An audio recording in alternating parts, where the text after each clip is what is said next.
भोसरीतील अपघातप्रवण ब्रिजवर आणखी एक दुर्दैवी घटना घडली आहे। यापूर्वी मागील आठवड्यात ब्रिजवरून जाणाऱ्या एका आयशर टेम्पो मधून जॅक खाली पडून तो थेट खालून जाणाऱ्या दुचाकीस्वाराच्या डोक्यावर आपटला होता। या घटनेचा धक्का अद्याप ताजा असतानाच अवघ्या 8 दिवसातच पुन्हा एक गंभीर घटना घडली आहे।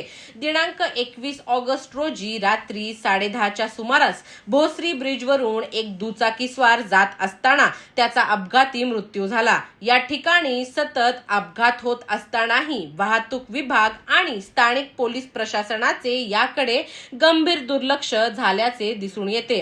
दैनिक राज्य लोकतंत्रने यापूर्वीही भोसरीतील वाहतूक व्यवस्थेतील ढिसाळपणा आणि नियमबाह्य वाहतुकीविरोधात कारवाईच्या अभावाबाबत वृत्त प्रसिद्ध केले होते। मात्र अद्यापही भोसरी वाहतूक विभागाकडून कोणतीही ठोस कारवाई किंवा बंदोबस्त करण्यात आलेला नाही। या घटनेतून पुन्हा एकदा स्पष्ट होतं की नियमभंग करणाऱ्या वाहन चालकांवर कोणतीही कारवाई होत नसल्याने नागरिकांच्या जीविताला धोका निर्माण झाला आहे। अपघातग्रस्त तरुणाच्या मृत्यूला जबाबदार कोण?